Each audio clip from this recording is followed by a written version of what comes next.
It's another beautiful day here in the Virgin Islands.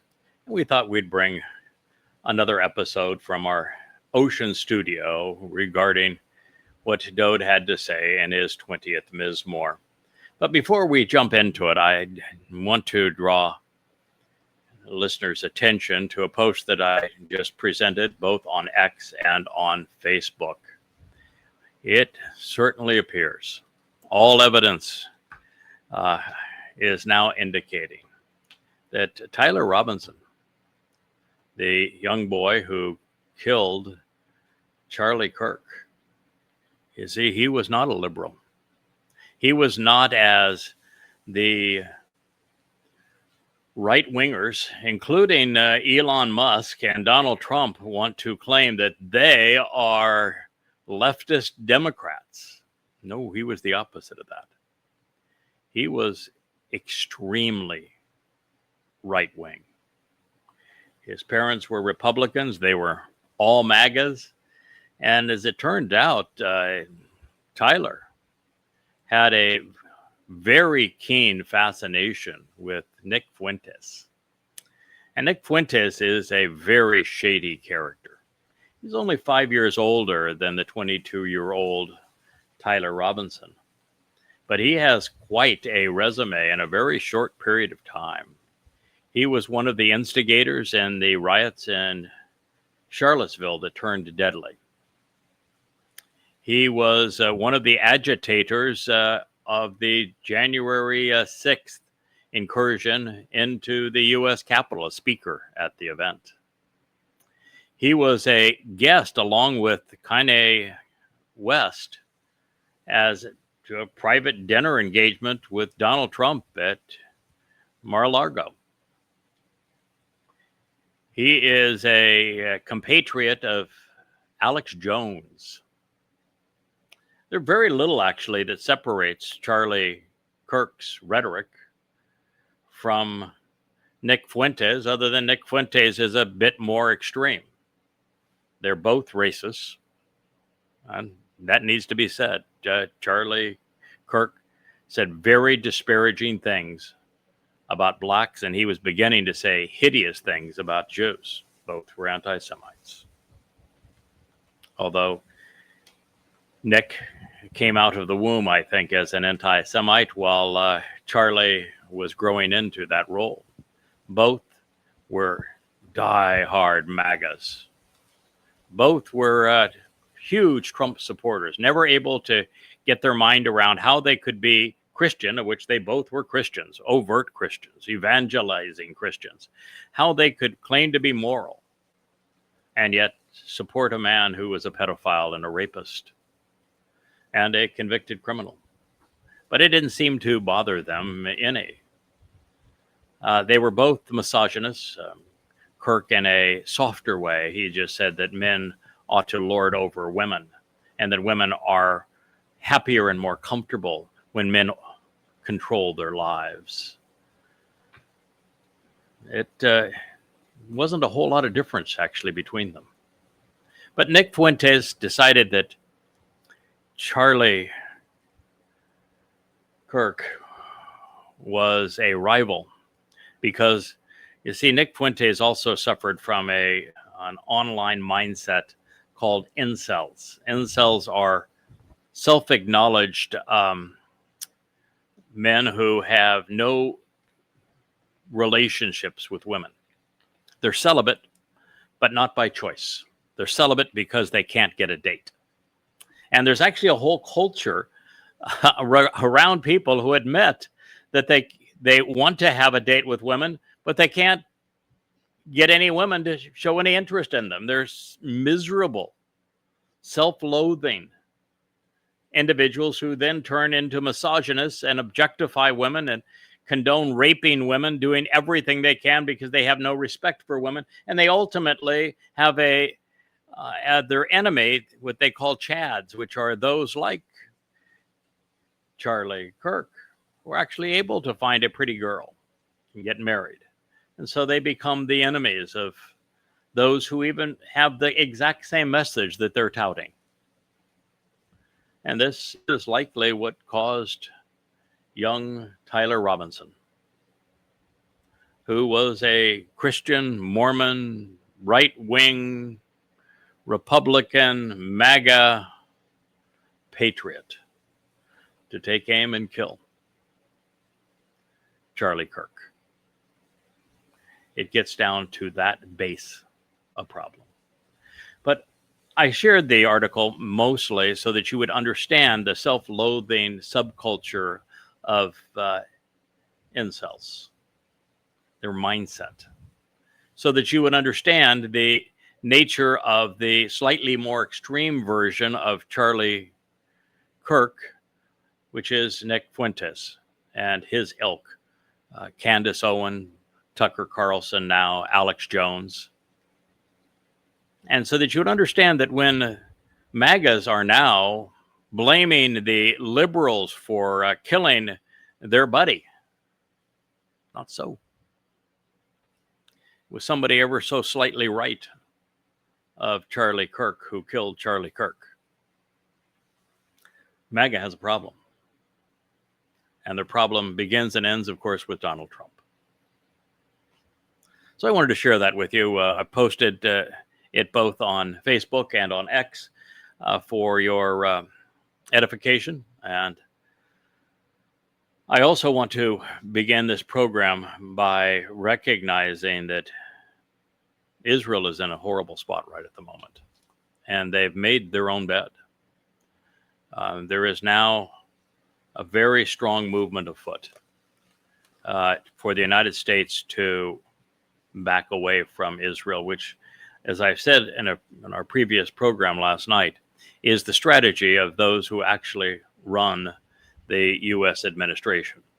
They want Israel to commit suicide. They're giving all of the bombs possible to Israel for Israel to bomb Gaza so that Israel buries itself and then Israel is no more, and they can turn their attention to the partners that they really want, which would be the Muslim fiefdoms, because they only are interested in money.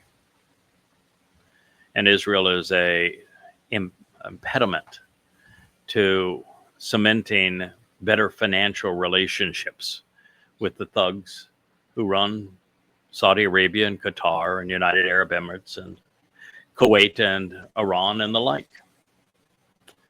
And so by bombing Qatar, likely failing, and by bombing Iran and putting themselves in great jeopardy, and Netanyahu not only pursue a winless war objective, which was to remove Hamas from Gaza, which was impossible, and to have actually made more jihadists while destroying Gaza, and now being forced to feed those who want to kill them, while the world blames Israel for genocide as they feed those who are committed to killing them. It's the most inane situation in the history of war. And Israel has been lured into this, been played by fools, both by the United States and by the Muslims. And right now, it's a dire time.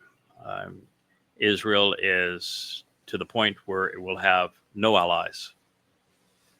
And without allies, in today's world, you can't sustain an economy. You cannot sustain a military. And so Israel is going to be, as we know it, destroyed. That doesn't mean there won't be a remnant of Jews to salvage during Towrah 8 years from now. There will be. It's just that most Jews between now and then will die. I'm not saying that because I want it to happen, obviously. I'm saying that because the prophets have foretold that this is what's going to happen. And as we survey the news, it becomes obvious. Well, on that chipper note, let's return to Mizmor 20. We're on the third statement on this particular program. In the first, it was a designation of Dowd's love for Yahowah, and the second speaks of how Yahowah was going to be there in the time of Israel's troubles, which is approaching. It starts less than a year from now and runs for the next 7 years after that, and how he was going to be there for them and ready for them should they respond to him. It's shub for shub or no shub for you. Shub means to return. God's going to return to Israel the moment Israel returns to him. And that has not yet happened, but that's what was being proclaimed in the second statement, along with the announcement that to enable this to happen, that God has now, would and then, and has now appointed a witness that is whose job it is to reintroduce his name to his people, to reacquaint them with their Messiah and King, the very Son of God and Savior, Dowd, and to explain the timing and what really is required for them to be part of the covenant once again. From there, we move to this. His desire is to remember. His happens to be Yahowah. Dowd is talking about Yahowah. And the verb here is Zakar. Zakar has two meanings. One is to remember, which is what I have it scribed as here. But the other meaning of Zakar is a male. And so it is not only that Yahweh's desire is to remember all of your contributions, as this continues to read with kol minka. Minka is a voluntary offering or sacrifice. But since Zakar also means memorable man, it is Yahweh's desire to remember the man who provided all of these contributions, who offered the sacrifice, providing the gift that has been bestowed on behalf of others. And in this case, they are the same two people that have already been mentioned in this Mizmor, the 20th Psalm. One, of course, is the author, Dowd. He is the most important of them. The second is the witness that Yahweh has committed to provide to reacquaint Yisrael with all they need to know to return to Yahweh. One made the sacrifice on Pesach and Matzah. The other will make his on Towrah. Although both lives are in many ways a celebration of the challenge that's involved in trying to educate, lead, shepherd, awaken, inspire Israelites to respect Yahweh. And that is such a difficult job. The first person who was asked to do it gave up. He asked God to kill him. It was so bad. That was Moshe. And Dowd also gave up. Following the Absalom rebellion, he never recovered. And that was virtually every male in Israel that turned against him. So God's two most effective leaders both gave up on Israel. It's a very difficult job. And God is appreciative of the role that both men have played, and now his witness is playing in carrying the torch. So this is his desire, is to remember and to recall the memorable man and all of your contributions, all of the sacrifices and offerings that you have provided as a gift on behalf of others, along with those of your branch, of your means to ascend, and by way of withdrawal, the acceptable means to rise, of the one accepted and anointed. Pause now and contemplate what this means. Boy, there's just so much meaning in every word. It's such that you could spend days on a single sentence to plumb its full contributions to our understanding about God. So in this case, again, we have Zakar, this memorable man. And memorable men can be both. And their contributions, it is your contributions, but it is, if this is, since Dowd is speaking to Yahweh as him, as his desire to remember this memorable man, then your contributions is probably lowercase. He's speaking likely of the contribution of the one that God has presented as that witness that reintroduces Israel to Dowd as the Messiah and King, as the Savior, as the Son of God. That's really the only way to consider this, because it isn't God that is making a sacrifice or an offering. There's only two people that do it. One is the author and speaking of this psalm, and the other one is his herald, the one who serves in this role by reintroducing him to his people, and then by, as the Adamah Parah, perfecting this mortal remnant of Israel upon their return on Towrah in year 2033, year 6000 Yah. So the only logical assumption here is he's speaking to the contributions of his herald, who is the Adamah Parah, this final day witness. And when he says then of your branch and of your means to ascent and your way of withdrawal, it's this Elah, this acceptable means to rise and ascend. Once again, we're dealing with the exact same thing, because this individual that Dowd has introduced, that is serving in this role at this time to reacquaint Yisrael, this mortal remnant, with Yahowah, and there's a plane that's flying over the house, and Asher is sure as a bird dog that it's her responsibility to chase it away to make sure it doesn't land on the back porch. So excuse the interruption there. Thank you, Asher.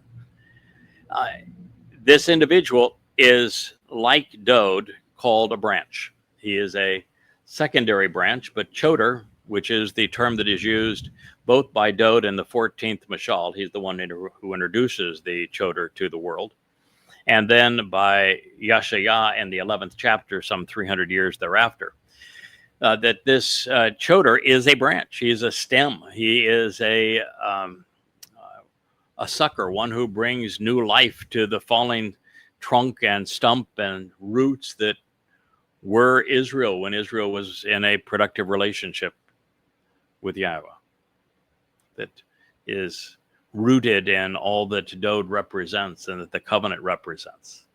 So when we read a word like this, it is speaking of him, and it is his role in two of the three roles that he plays to facilitate the ascent of the covenant family. And that is because as the final Zeroah, he is the one who's cultivating the harvest of Shabuah and the gleaning of Teruah as the final opportunities to withdraw. And to some extent, this also speaks of his work as the Adamah Parah on Teruah, when that sacrifice purges the adulterous woman that is Yisrael, so that Dowd can marry, be betrothed to Israel, and they can enter the time of Sukkah, this 1,000-year celebration of our return to the Garden of Eden and camping out with God in a vastly elevated status, because they will be royalty related to the king. So they're withdrawn from the world and entered the millennial celebration of our return to Gan Eden. And Olah is often rendered a offering by fire. And of course, fire is symbolic of this same transformation, where fire is the result of taking decaying organic material like our physical bodies, trees and the like, and transforming them into light and energy, which is the very elevated state that we will enjoy when we rise, and climb in dimensions, if you will, becoming empowered and enriched by God. And it's the one accepted and anointed. This is not messianic. So he's not claiming that the role that Yada is playing as the Choter here, as the final Zeroah, is equivalent to being messianic, being a Messiah. That's not what the word means. It's dashan is the word, and it's one who is prepared and who prospers and is satisfied and satisfying in the role that he plays. It is the peeled and imperfect cohortative, is how it was written, first person expression of volition, which is best attributed to the speaker and thus to Dowd, where the object, which is the the branch that is accomplishing this, has chosen to be put into action by the subject, who is God, with unfolding implications over time. This is precisely what the Choter will do, which is why he said, now pause and contemplate what this means. Now, I want to tell you, do you have to understand all of these nuances to benefit from the 20th Mizmor? No. Can you understand the full intent of what Dowd and Yahowah are offering and saying to Israel at this point in time? If you don't understand these things, no.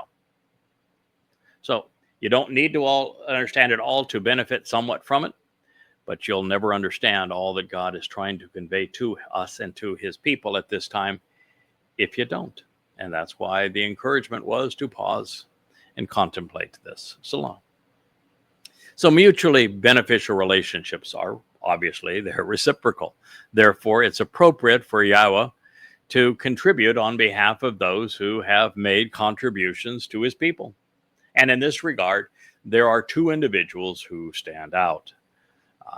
Moshe, of course, in the beginning with the Torah, and Dowd, the one who is being designated here, or could be the one who is referenced as the branch, although that isn't the term that would be used if Dowd was to refer to himself as a branch. It would be Shamak, and that wasn't the term that was used.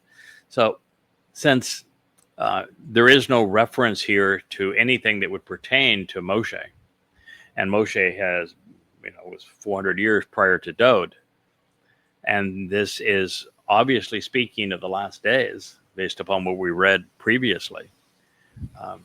The branch stem applies to Dowd's herald. So Yahowah is going to forever cherish Dowd's contributions to the covenant family, and he appreciates it when the Choter reintroduces the world to what David has accomplished. And the means that he has provided to withdraw us from the caustic nature of religion and ascend to heaven is through Dowd's fulfillment of Pesach, Matzah, and Bakorim, but nobody knows about it if it were not for the Choter and Dowd's Bashar herald. So in the beloved 23rd Psalm, so that you know, you'll find that same word dashen. And so let's turn to it now, just so that we have our bearings. The author also used this word dashen in conjunction with sa'ar, which is a troubling experience. And remember here, the previous statement said that God was there to be of assistance to his people during this time of sa'ar for Yaakov, Israel. So these things are related. The time of trouble begins just 9 months from now. It says, you have prepared and arranged, putting in place a table before me, conspicuously beyond the presence of my adversaries who would narrow my scope and who would silence me. You have dashen, prepared me, anointed me, if you will, but prepared me not as Masiach, anointed me as Messiah, but you have dashen, anointed me in the sense that you have equipped me and equipped my head with this oil. My cup overfloweth with abundance. Oil obviously representing the Spirit. When dashen is used in the Torah, especially by Moshe, it speaks of prospering. Debatim, Deuteronomy 31:20. But it is also used in Shemot, Exodus 27:3, when describing the construction of a receptacle to collect the ash and the fats of the sacrificial lamb once the inedible parts were burned outside of the tabernacle. That definition does not fit in this context because the remains are without value, leaving us with anointed. Now, that is only to a point. You see, the remains, the ash, of the incinerated parts of the sacrificial lamb of Passover that were not consumed do have value. And that is particularly true when the lamb becomes a bull, and Dashan, of course, doesn't distinguish between the two metaphors.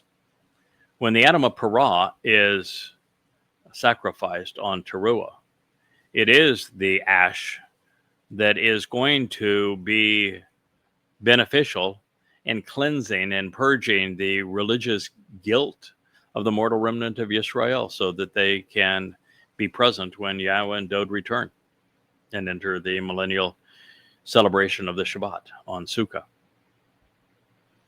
And although it sounds a little gruesome, not in Passover. The lamb is sacrificed and prepared for a meal to feed the celebrants of Passover. But in the case of the bull, he is partly eaten as well. It's part of the Feast of the Beast, where Hasatan and his emissary become cannibalistic. And they drink the blood, and not all of it, but they certainly attempt to drink the Adamah Parahs. This is the same man, it's Dowd's herald, the final witness, same fellow being talked about here. They try to drink his blood and eat his flesh. And so it is the same situation. It is that which has been incinerated after that has been done that is going to be used to purge the adulterous woman, consistent with the message of Numbers 19 and Numbers 5. Now, moving on to the next statement, we've long since come to realize that the symbolism of leb, heart, has evolved over the 3,000 years since this was written. In Dowd's mind, he scribed these words when he did so.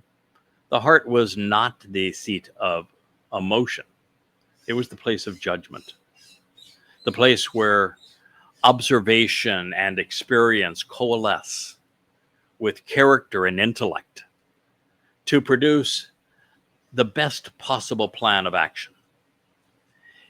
One in which the individual was motivated and confident in achieving the ideal result because they had exercised good judgment. Back then, the liver was the seat of emotion. And we also witness some of that today as well. You call somebody what liver need and other references to liver if you're saying they're emotionally unstable. And we also speak of take it to heart as a means of saying, make the best decision you can on this. So there is some legacy of that even today. So this is what was said net by Dowd. It says, he, speaking of Yahowah, wants to give you that which is in accord with your best judgment, your leb, and fulfill everything you've advised and proposed. This is Mizmor, lyrics to be sung, Psalm 24. So God stands ready to allow his people to benefit from what his sons are accomplishing. And therefore, Nathan, which means a gift, this is just like in Isaiah 9, Dowd is the son who is given. God is constantly reinforced in the idea that Dowd as his son is offered to the children of Israel as the means to capitalize upon the benefits of the Moed Mikre and of the Bereth covenant.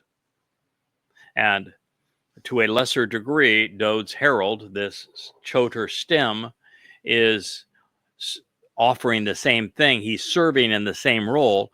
And again, it's like what Dowd achieved.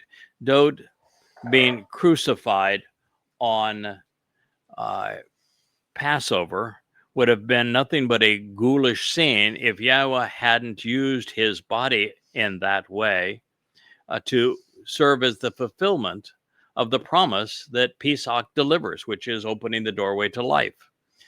And that's similar to the sacrifice of the Adamah Parah. It's just a gruesome scene unless Yahweh uses it by releasing the waters that will be mixed with the ash and igniting the flames that purge the remnant of Israel, even bringing the remnant of Israel to Jerusalem to benefit from all of this. It's what God does with these things that matters. And so it is God that is offering even the sacrifices of his co-workers in this regard. So he wants to give you that which is in accord with your best judgment. So you're going to have considered what can be known about Dowd's fulfillment of Pesach, Matzah, Makotim, or later when we're dealing with Towrah, and understand the metaphors and the symbolism that God is providing and what the result is that God is delivering to benefit from it. You're not going to benefit without having thought it through and made a correct decision because God is going to fulfill everything that has been proposed to you. And this is because it is his way. And this is Kol Esau, that all of your conclusions and counsel, your thoughts about the entire picture, the way it comes together. Esau is an interesting word because it is the outlier really among the seven spirits that are offered to the Choter. Speaking of that branch, Esau is the one that is the outlier in that regard, and that we see Diat, which speaks of knowledge often. We see Yare, which speaks of respect and reverence often. We see Yahweh's name some 7,000 times. We see Bien many, many hundreds of times, which means understanding. We see Chokmah quite often, particularly in the hand of Dowd, which means intelligence. And even Gabor, which is the other, we see quite often because Dowd is the ultimate Gabor. It means a strong and courageous, confident, consistent, steadfast man who fights for what is right about God.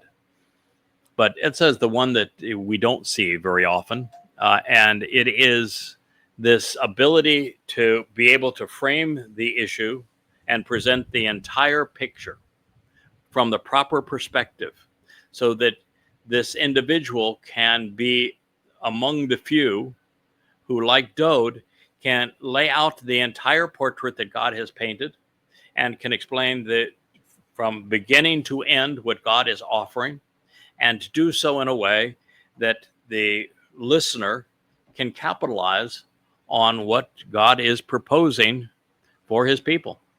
It is an exceedingly rare commodity. I mean, there's not a lot of people who know how to put the pieces together of a puzzle so that it is understood. So Bien is uncommon. Chokmah is exceedingly uncommon. That's just raw intelligence, processing power, the ability to deduce insights. Knowledge is not all that uncommon. Today, clearly, Yare, respect is, the spirit of Yahweh, exceedingly uncommon. There are very few Gabor in the world today. Most people are really wimpy individuals. They have no backbone. So this particular skill set that's Etzah is maybe the most unique of all of them. And it's one that's offered by the spirit of Yahweh to the Choter. And that the thing that is lacking, and the thing that I've been able to provide through the Yada Yahowah series and through the Yahweh blog, is a comprehensive presentation of all things Yahweh, how we go from the Garden of Eden, out of the garden, and back to the garden over 6,000 years. How Dowd is not only the exemplar of Yisrael, both good and bad, but also the means to engage in the covenant. He is the one who enabled its benefits. He is the former and the returning king. He is the Son of God and our Savior, and therefore Jesus could not have existed. He is the returning Messiah, therefore Bar-Kokhba was a complete and utter fraud. It's understanding things like Yahweh's name and his timeline so that you would know when everything in the past took place and where and why. And you will understand why Shabuah has two phases, 2026, 2027, why Towrah is fulfilled as it is, when it is, where it is, and by whom, and who's the master of ceremonies, and why that individual was chosen, and what it leads to on Kippurim. No one has ever put these pieces together previously. And yet they're essential today. You can't get there. You can't go from being obstructionist, obstinate, defiant, embittered, estranged, azab, separated Israel from God, to embracing Yahweh by name, embracing Dowd as the Son of God and your Savior, the returning Messiah and King, and recognize when these events are going to take place and how rough it's going to be on Jews between now and then without all of this being put together for you. And so this word is a story in and of itself, as is presented in Mizmor, lyrics to sing, Psalm 24. So this is either wonderful or terrible, depending on how accurate our thinking and our conclusions are, how well informed we are, how we have exercised judgment regarding what you have just heard. You know, it's addressing Dowd's herald and addressing Dowd, but Dowd is the speaker here. And Yahweh is affirming that he concurs with Dowd's thinking on this matter of fulfilling Chag Matzah and also of Kippurim, as well as recognizing the role that Dowd's herald, the lesser luminary, will play in reacquainting this remnant of Yisrael with the importance of these things and these decisions. The son proposed this plan to God that he fulfill Pesach, Matzah, and Bikurim, and then quickly received his father's support. We've gone over how Dowd came to realize that it was the right thing for him to do, and that he, in fact, could come back in a second of third lives to fulfill Pesach, Matzah, and Bikurim, and why it was in Yahweh's interest, Israel's interest, and his interest to do so. And then we determined why God recognized that it was indeed in his son's best interest, and that he would support his son enduring crucifixion and going into hell during Matzah, because those 2 days would pay such enduring dividends for everyone going forward, that it was the best possible choice to allow his son to do as he had decided. And again, you are listening to the only person who has ever been able to figure this out, to ascertain how Dowd determined that he should volunteer, to appreciate why Dowd realized that it was in his best interest to do so, and why Yahweh accepted the plan and then empowered it, and how it was carried out thereafter. And it is the single greatest discovery in human history. Well, it's the greatest discovery in human history if you have any interest in extending your history beyond your mortal days, and certainly beyond 8 years from now, because it will be the only way to live beyond 8 years from now. Indeed, there is only one way to benefit from this extraordinarily positive opportunity, and that is to be observant, to closely examine and carefully consider everything Father and Son have revealed, particularly in this Mizmor, and particularly really in the 89th as well, even the 22nd, the 113th, the 103rd, the 119th, the 19th, the 1st, the 2nd, the 23rd. It goes on, doesn't it? We need to exercise good judgment about what our king revealed to us. Normally, people listen to the edicts of their king. It's a shame that Israel has chosen not to do so. Oh, I know they turned Dowd's songs into prayers, but they don't have a clue as to what he actually said, why he said it, what it means, how to apply it, who he actually is.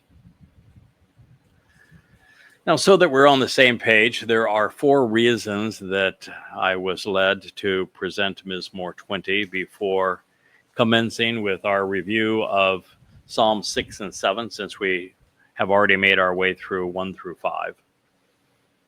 The first is that it was written to enlighten us about what to expect from Yahowah during the time of Jacob's troubles.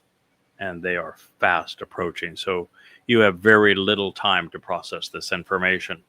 The second is the use of Yeshua, salvation, in context with its root, Yasha, to save and deliver.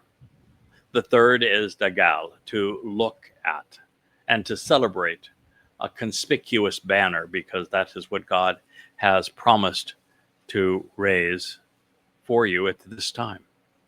And fourth, the inclusion of Mashiach, anointed Messiah, which we have already considered in this psalm.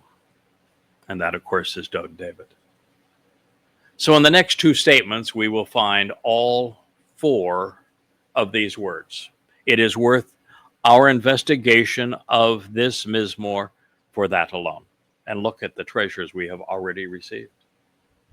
It's with God, between the Torah, the prophets, and the Psalms, we have the greatest treasure ever considered. We are being given treasure that buys the entire universe, that acquires eternal life, that derives perfection. You know, it's like the genie, where you find the genie, you rub the bottle, and you get 3 wishes, and you better be careful with your 3 wishes, because that genie, he's a clever lad. Well, in this case, you get a treasure that gives you every wish you could possibly conceive, and for all time. And even the guidance on how to properly frame that question so that you get the most out of every wish, even though the wishes are unlimited. There's just nothing that compares to it in terms of enrichment. Yes, I am the richest man in the world because I get to spend my day in the Torah, prophets, and Psalms of Yahowah, and I am enriched by them. Well, Dowd is encouraging everyone listening to him, and that would be you listening to me speak of him, to run on, to shout for joy, to be Yeshua Ata in your salvation. It is a expression of the benevolent idea that Dowd, like every covenant member, celebrates the addition of each soul to the covenant family, because they are very rare and very precious. It's not like God is trying to maximize the number of souls. It's not that at all. It's just that each soul who qualifies based on their aptitude, their attitude, their willingness to come to know and understand and then accept and then capitalize upon and then pursue the very testimony of Yahowah, pursuant to the Bereth covenant, pursuant to the Moed Mikre, just grow exponentially. And it's a great celebration of life with each addition to the family. Now, this expression of joy is not based upon a nebulous religious notion of popular belief, but instead, in the name of our God, Yahowah, and on behalf of those who decall, who choose of your own volition to actually observe, closely examine, and carefully consider all of the conspicuous pronouncements on the banner, which has been raised in this program on the 35 books of Yada Yahowah, and will be raised in the banner that flies over the 2 witnesses and the Temple Mount during the last 3.5 years of the time of trouble. And it is an unfolding message to God's people. So up to this point, we have been uncertain as to whether this Mizmor has been. I don't think we've been uncertain, but we've certainly talked about the possibilities as to who Dowd is addressing when he's speaking to his father, and whether or not Dowd is addressing himself or the witness who is devoted to increasing Israel's knowledge of him. And obviously, when you just look at the pronouns and what is said, it's clearly, since this is Dowd speaking and he's speaking of another, it is of the one who is the lesser luminary who serves to reflect the greater luminary's light as the moon reflects the sun's brilliance, and who is the herald to the king, the Choter to the Shemach, is what we are witnessing here, and it should be obvious. Well, now, based upon the use of the first person plural, it appears to be both revealing that Yahowah is as interested in what Dowd has accomplished as he is, and informing the Israelites about it, which means it's still about the Bashar herald speaking of what his king has achieved. We want to shout for joy, run on. It is our desire to sing blissfully, rejoicing, written in the Peel, imperfect, cohortative, first person plural, over your salvation, Ba Yeshua Ata, and your deliverance, your welfare, your freedom, and your victory, in the name of our God, by conspicuously uplifting a banner, Degal, by what we readily point out and what we celebrate, upholding in the sight of the people as our sign and ensign, recognizing the unfolding implications of this message throughout time. Yahowah wants to satisfy and fulfill all of your requests and expectations, your inquiries, and your questions. Mizmor, lyric to be sung, Psalm 25. I'm smiling because, remember, I used the metaphor of rubbing the genie bottle, and you get your three wishes, and you better choose them well, because the genie is going to play games on you and try to trick you out of your wishes. And here, what we find is that indeed I was right. Yahowah is providing every request. He is making sure that our inquiries, our questions, our desires, our expectations, every one of our petitions and appeals is met and fulfilled. It is an unlimited source of well-being and prosperity, of gifts from God. So here we have, as I had promised, so much that is insightful pursuant to this. Our salvation was hard won. Dowd described it in first person in the 22nd and again in the 88th Mizmor, where he, as the Passover lamb, his Bashar body, was crucified by the beast of Rome, opening the doorway to life. And then on Matzah, Dowd's Nefesh soul carried our political and religious guilt into Sheol, depositing it there never to be seen again. But the fact that he did it, and then after accomplishing that, returned to Yahowah, the Bakor, fulfilling Bakurim, firstborn children, we are enormously benefited. We have been given the greatest gift in the universe. And for that, we should shout for joy. And we do so in the name of our God, Yahowah, God's one and only name. We do so conspicuously, and we do so uplifting all that we know in the most effective form, which today that banner is flown on the website at yadayah.com, on X, on so many of the YouTube channels, like Yahowah's blog, like Yada Yahowah, like Shamar Amath. There are so many places where this is being conveyed, on the Craig Wynn X account as well as the Craig Wynn Facebook account. These are all places where God's testimony is being conspicuously lifted up, a banner for the world to see. pick up your phone. You can venture through all that we have shared on Facebook, on X, on any one of the 5 YouTube channels, on Rumble. It's all there for you on the website at yadayah.com now, with the books that you almost feel like you're holding in your hands with page turning, and so many wonderful bookmarks and other capabilities. In fact, I talked with Joe this morning. We will be continuing to work together to add and augment that site. Yahweh wants to satisfy and fulfill, Male. His desire and his choice, God's will, is to provide for our every request, our every expectation, our every question.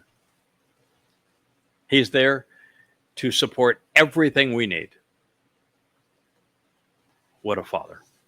What a gift. Psalm 25. Now, every reconciled soul is, of course, cause for celebration.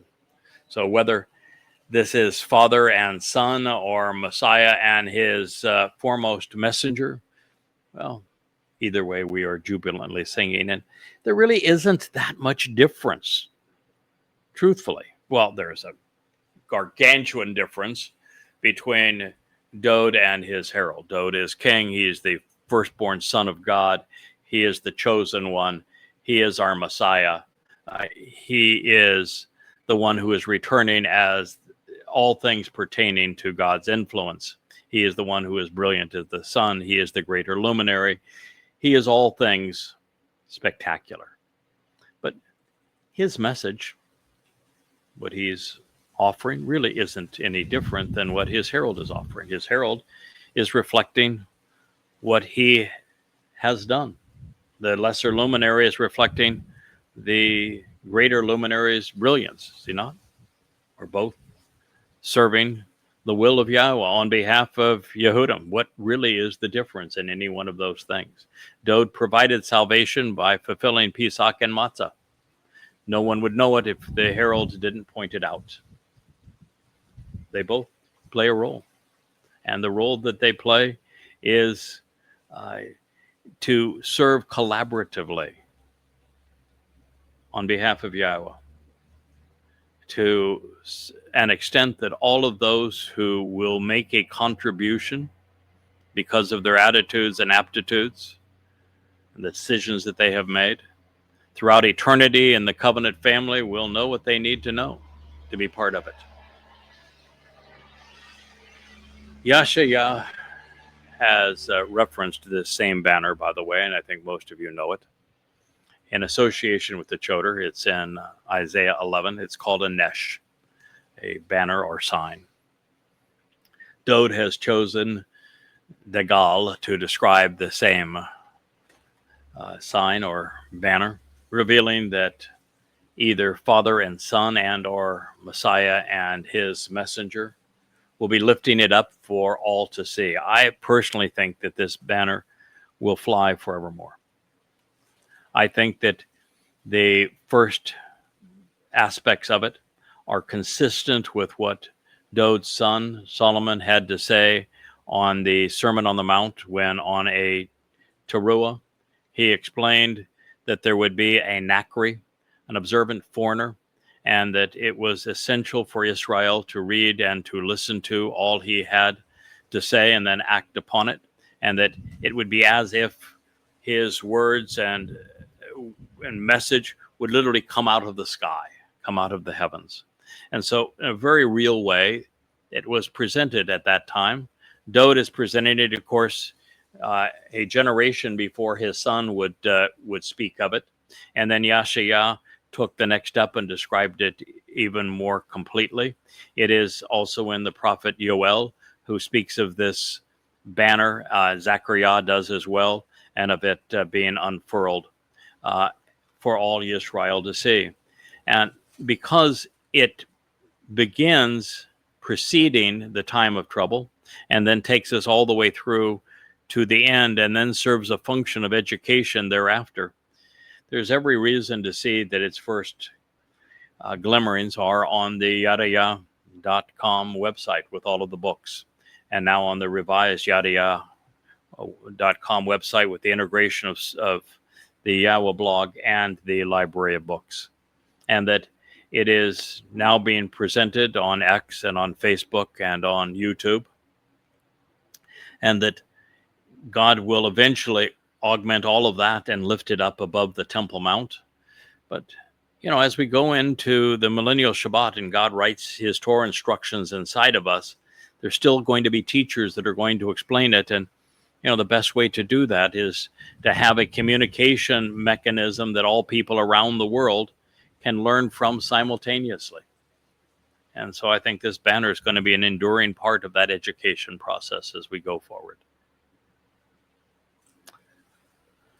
So whether it's Malach messengers that are lifting it up, whether it's suspended by God himself for all to see, the fact is that Yahweh has a major role in this. He is participating in it. This is his sign. And it was largely written by his Choter. And this banner speaks of Dowd and of Yahweh and of Yehudim and of Yisrael and of the Moadim and of the Bereth. And every word leads to coming back home, accepting Yahweh as our God, and of embracing our King of salvation for the people. Yahweh's commitment to satisfying our requests by fulfilling our expectations is really an interesting thought, because God's not asking us at any time to pray to him or make a pleading with him. He's just telling us that what he's going to offer through Dowd's fulfillment of Pesach, Matzah Makorim, opening the doorway to life, perfecting our souls by carrying away our guilt, adopting us into the covenant family, enriching and empowering us, inviting us back into the conditions experienced in Eden, that those things are going to so far exceed our expectations that our every question is going to be answered, that our every expectation will be fulfilled abundantly, and that we will lack for nothing. That is what he's saying. And it is marvelous, is it not? And it was written in the name of Yahweh to those who wish to consider what it will be conspicuously upheld, both in the Yada Yahowah series and on the Yahowah blog, and thereafter by Elia, and then the Messiah himself upon his return. The words written on that sign will have come from Dowd, just as I'm sharing now Dowd's words and Yada Yahowah. And so they are in both places. It's just like I've said from the beginning, there's really little that distinguishes between the message of Dowd and the message of his herald Yada and the message of Yahweh. The message of Yahweh was the message of Dowd, is the message of Yada. And therefore, it's Dowd's words that are found in Yada Yahowah, which become the nefesh. And Dowd's words were the words of God. The flow of the sentence is also interesting in that the fulfillment of our requests and expectations follows the celebration of our salvation, of our deliverance. And it's actually deliverance is the basis of Yasha, which means that we are delivered from harm's way. We're delivered from death. We're delivered from our prior guilt. We are delivered unto God. So this isn't God granting the temporal and mundane prayer requests in the here and now, but instead promoting a life with him in the hereafter that will be extraordinarily fulfilling. This serves as an affirmation that we have been right all along. Our salvation is far less appealing than the prospect of exploring the universe with its creator and with our Heavenly Father enriching, empowering, and enlightening us in every possible way, every step along the way. So speaking of this very moment when his people are being saved by observing the words on the banner that the author of this song has so beautifully contributed, with it now being unfurled as the beneficiaries celebrate their most hopeful desires, all of their questions answered, every wish fulfilled. The beloved Son continues. Concurrently now, I realize at this time, Yada, that surely Yahweh will deliver at this moment to liberate and save Yasha, his anointed Messiah. He has chosen to answer and to respond through him from his set-apart spiritual realm in the heavens through the Gabora. That's the feminine characteristics of this very capable and courageous individual, the most prominent and powerful of leaders who isn't afraid to fight for what is right, of his right hand, saving and delivering. Psalm 26. And once again here, I think that you've probably already gotten the message. This action is speaking of Dowd, but of Dowd being delivered at a time that his herald has delivered the message. That while Dowd is the right hand of Yahweh, his herald Yada is his right hand. It is why Yada is mentioned in the midst of this. There is, the message here is that there really is no difference between the word of Yahweh, the message and the Psalms of Dowd, and the presentation of them by Yada. Same God, same message, same Savior, same covenant, same Torah teaching, same prophetic references, same audience. So concurrently now, at this time, what time is this? He's been talking all the way through about what you would consider to be the last days. That is the time that he is discussing. And he says, so concurrently now, at this time, I realize at this moment, Yada. I recognize Yada. I appreciate Yada. I acknowledge Yada. That surely, verifiably, indeed, confidently, Yahweh will deliver at this moment to liberate and save through his anointed Messiah. You see, this, even though I know it sounds like I'm a broken record here, doesn't it? But I don't know of any other way to deal with this. Yahweh is delivering Shabuah and the harvest of Towrah by way of Dowd having fulfilled Pesach, Matzah, and Bekurim. However, there isn't a single person on earth that would have known about it, who would have capitalized on it, who would have been there and been a part of the harvest of Shabuah or the gleaning of Towrah, had it not been for this Choter, for Yada. Not a soul, not one. There wouldn't have been a single person who capitalized on either had it not been for Yada. And Dowd recognizes it. And so it is through the Messiah and his sacrifice during Pesach, Matzah, and Bekurim, as he fulfilled the Chag Matzah in 33 CE, year 4000 Yah, that God can deliver on the promise of Shabuah and Towrah. And the Messiah is returning and will be embraced by Yisrael, being delivered to God's people, following his herald's sacrifice as the Adamah Parah on Towrah. This is all intertwined. God's prophecy, God's plan, God's sons, God's message, his beloved Son, our Messiah, our King, the fulfillment of Pesach, Matzah, Bekurim, Shabuah, Towrah, and Kippurim, leading to Sukkah. It is all one integrated message. And this is the first time that it has all been put together. So it is properly framed so that you can look at it from the appropriate vantage point.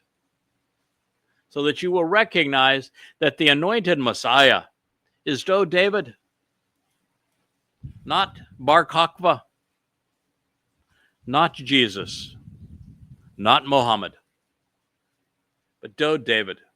And it's not just that Dowd is the Messiah, it's that Dowd is the Yasha. He's the Savior. He's the one who performed on our behalf in 33 CE by being crucified by the Romans and then carrying our guilt into Sheol on Matzah so that we could be part of the covenant family cum Bakorum and therefore capitalize on the Bakorum harvest of Shabuah and the gleaning of olives on Towrah, so that there will be a mortal remnant that the Adamah Parah can serve on Towrah, so that Dowd can return as the Messiah and King on Kippurim. This is the essential message of the 20th Mizmor, and it is what God is conveying to his people. Every answer is being delivered. The means to respond is all being laid out for you. Anahu. It is God's desire to consistently sing along with him, to reply by continually and literally declaring the information needed to answer these important questions. And you can make this him the Messiah, and that's my preference, that God is going to answer and respond through him because he fulfilled Pesach, Matzah, and Bakorim, because he's coming back as our king forevermore. Or you can say that God is making him known and delivering him because of the work of his herald and what has been accomplished through the lesser luminary, bringing our attention to the greater luminary. And all of this is being orchestrated out of the set-apart spiritual realm in the heavens, which is where God is now, because he is not engaged with his people. He is working through Dowd's herald at this point, Yada, the Adamah Parah, the Choter, just as he worked through Dowd 2,000 years ago and 3,000 years ago. It is God's chosen approach, but one that he really had no other option but to choose, because Yisrael said they didn't ever want to see him or hear from him again, which means the only way for God to communicate and interact with his people would be through chosen implements like Moshe, Shamuel, Dowd, the great prophets like Yashayah, Yirmiyah, Zakar, and then through his final witness, the Choter, Yada. And so God is orchestrating all of this from the set-apart spiritual realm and through the Geborah. The Geborah is the most empowering term of the seven spirits offered to the Choter. So now we see yet another one in this Mizmor. It is written in the feminine, not because God's witness is a woman, but because it is afforded to the Choter by way of the Ruach, the spirit, and Ruach in Hebrew is a feminine term, just like Nefesh, soul, is a feminine term in Hebrew. It doesn't mean that the soul of a man makes the man a woman. It's just that that's the nature of Hebrew grammar. When we see it, Gabor versus Geborah, we are attuned to, well, we saw Geborah versus Gabor speak of a man who is the Choter when the spirit of Yahowah, the Ruach of Yahowah, conveyed it to him. And therefore, that's the reason it was written in this way at this moment. And this Geborah is this most courageous man of God, and he has to be. He has to be exceedingly steadfast and tough. He has to be a fighter. He has to be resilient. He has to be strong. Because if he isn't, then the same thing would happen that happened with Moshe and Dowd before him. Two exceedingly great men. Two of the greatest men who have ever lived. Maybe the two, in fact, I would say the greatest two men who have ever lived. And yet they gave up. Can't give up this time. We have to see it through. And so it's going to take the Geborah of Yahweh's spirit to enable this. And that is how this message is being delivered. Through the forcefulness, through the power, through the courage, through the confidence of Yahweh's Ruach delivering Geborah to Yada. Also that we fight on behalf of his right hand, Dowd is Yahweh's right hand, and Yada is Dowd's right hand. All to save and to deliver, to Yasha, to rescue, to remove all that is dangerous. You see, Dowd delivered our guilt to Sheol so that it would never be seen again, which delivers us from the consequence of what we have done that is inappropriate. So we're delivered, and our guilt is delivered to a place that is inaccessible, rendering us perfect in God's eyes so that we actually don't have to be saved because there's no trial, there's no guilt. We just appear perfect in God's eyes, and we're enriched and empowered by Him. We're part of the covenant family. It is the ideal scenario. And it's not only that Dowd's right hand is delivered, and that Dowd as the right hand of God will be delivered on Kippurim, and that both are delivering this message, and both are delivering the result, which is to separate God's people from their religious guilt. All of these things are happening together and between them and on behalf of Yahweh. So I think we'll return to this particular statement, lyrics to be sung, Psalm 26, and what we can glean from it as we begin our next program in this, the Ocean Studio of the Yahowah blog. It has been really just a gorgeous day, has it not, with the lovely breezes and the white clouds that are dancing in the sky, the beauty of the sea behind us, and this island paradise. And so I thank you so much for being part of this program and listening and experiencing all that Father have to say and to offer at this time and on your behalf. Happy Shabbat to one and all.